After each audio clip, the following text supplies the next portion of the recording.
Nu dormi niciodată cu televizorul aprins.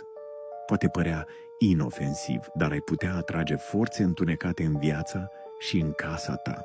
Dacă ai obiceiul de a adormi cu televizorul pornit, mai ales după miezul nopții, trebuie să știi că acest lucru creează un canal energetic prin care entități malefice pot pătrunde.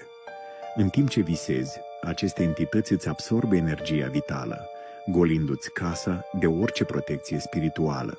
Dimineața te trezești obosit, lipsit de motivație și înconjurat de o atmosferă tensionată.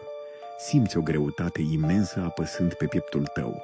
Și, cel mai rău, dacă îți găsești puterea să deschizi ochii, s-ar putea să vezi ceva, o siluetă întunecată privindu-te fără să clipească.